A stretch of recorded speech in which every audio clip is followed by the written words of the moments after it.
ഒരുപക്ഷെ ലോക ചരിത്രത്തിൽ ആദ്യമായിട്ടൊരു ചോദ്യമായിരിക്കും. നല്ല അഗാധമായിട്ടൊന്ന് ചിന്തിക്കുകയാണെങ്കിൽ, നിങ്ങളുടെ രാജ്യത്തിലുള്ള തീവ്രവാദികളെ ഒതുക്കാൻ നിങ്ങൾക്ക് സാധിക്കുന്നില്ലെങ്കിൽ ഞങ്ങളുടെ ഇന്ത്യക്കാരുടെ പട്ടാളത്തിന്റെ സഹായം വേണോ എന്നാ ചോദിച്ചത്.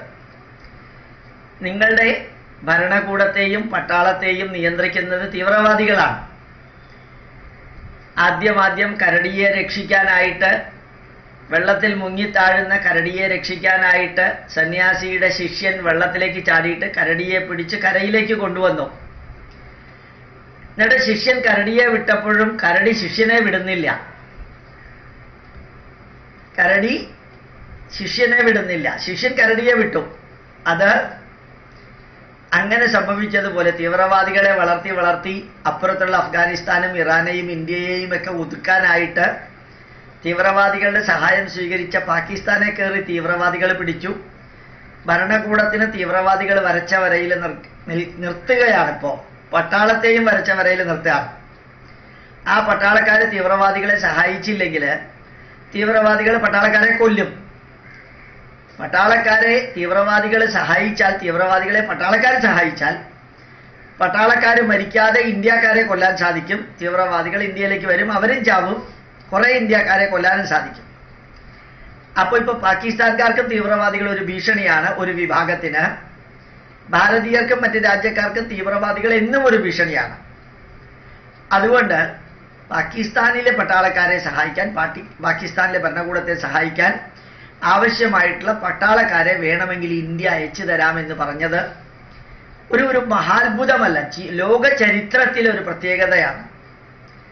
നിങ്ങളുടെ പ്രശ്നങ്ങൾ പരിഹരിക്കാൻ നിങ്ങൾക്ക് സാധിക്കുന്നില്ലെങ്കിൽ ഞങ്ങൾ നിങ്ങളെ സഹായിക്കാനുണ്ട്. നിങ്ങൾ എങ്ങനെ ചത്തൊടുങ്ങിയാലും ഞങ്ങൾക്ക് കുഴപ്പമില്ല എന്നുള്ളതല്ല, മറിച്ച് നിങ്ങളുടെ പ്രശ്നത്തിൽ നിന്ന് നിങ്ങളെ സംരക്ഷിക്കണം. നിങ്ങളുടെ പ്രശ്നം ഞങ്ങൾക്കൊരു പ്രശ്നമാകരുത്.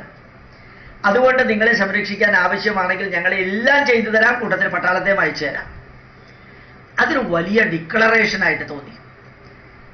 നല്ല പ്രായമുള്ള രാജ്നാഥ് സിംഗ് ഇന്ത്യൻ എയർഫോഴ്സിലെ തേജസ് എന്ന വിമാനത്തിൽ കയറി യുദ്ധവിമാനത്തിൽ സൂപ്പർസോണിക് ആയിട്ട് കറങ്ങി താഴത്തേക്ക് വന്നപ്പോഴും അദ്ദേഹം നോർമലായിരുന്നു. അതുപോലെ റഫാൽ വിമാനത്തിൽ ഇസ്രായേൽ പട്ടാളക്കാരൻ്റെ കൂടെ അത് മുഴുവനും കറങ്ങി താഴത്തേക്ക് ഇറങ്ങി. ആ പൈലറ്റ് രാജ്നാഥ് സിംഗിനെ അഭിനന്ദിക്കുന്ന ഒരു അവസ്ഥയുണ്ടായിരുന്നു. ഡോക്ടർ APJ അബ്ദുൽ കലാമും 80ാമത്തെ വയസ്സിൽ അങ്ങനെ തന്നെ ചെയ്തിട്ടുണ്ടായിരുന്നു. അപ്പൊ യഥാർത്ഥത്തിൽ താൻ കൈകാര്യം ചെയ്യുന്ന വിഷയത്തിന് അത്യഗാധ തലത്തിലേക്ക് പോകാൻ കഴിവുള്ള രാജ്നാഥ് സിംഗ് വളരെയധികം സിയാച്ചനിലൊക്കെ പോയിരുന്നു. സാധാരണഗതിയിൽ -50, -57 ഡിഗ്രിയുള്ള സ്ഥലത്തേക്ക് ഈ പ്രായത്തിൽ പോകലൊന്നും അത്ര എളുപ്പമല്ല. എല്ലായിടത്തും പോയി താനൊരു പ്രതിരോധ മന്ത്രിയാണ്. അതുകൊണ്ട് തന്നെ തന്നിൽ നിക്ഷിപ്തമായിരിക്കുന്ന ഉത്തരവാദിത്വം അതിഗംഭീരമായ ശ്രദ്ധയോടുകൂടി ചെയ്യാൻ കഴിവുള്ള രാജ്നാഥ് സിംഗിന്റെ ഈ ഓഫർ ലോക ജനതയുടെ മുമ്പിൽ ഭാരതത്തിന്റെ ഡിഗ്നിറ്റി എത്രയാ ഉയർത്തിയിരിക്കുന്നതെന്ന് അതിൻ്റെ ഉള്ളിൽ ചെന്ന് വിശകലനം ചെയ്താലേ അറിയാൻ സാധിക്കുള്ളൂ. ഏതായാലും അഭിമാനത്തോടു കൂടി പറയാം, നമ്മളുടെ പല മന്ത്രിമാരും രാഷ്ട്രത്തിനും ജനതയ്ക്കും താല്പര്യമുള്ളവർക്കും ആത്മാഭിമാനം നൽകുന്നതും രാഷ്ട്രാഭിമാനം നൽകുന്നതും അഭിമാനം ലോകത്തിന്റെ മുമ്പിൽ കാണിച്ചു കൊടുക്കാൻ കഴിവുള്ള ലെവലിലേക്ക് ഉയർന്നവരുമാണ് എന്നുള്ളതിൽ നമുക്ക് അഭിമാനിക്കാം.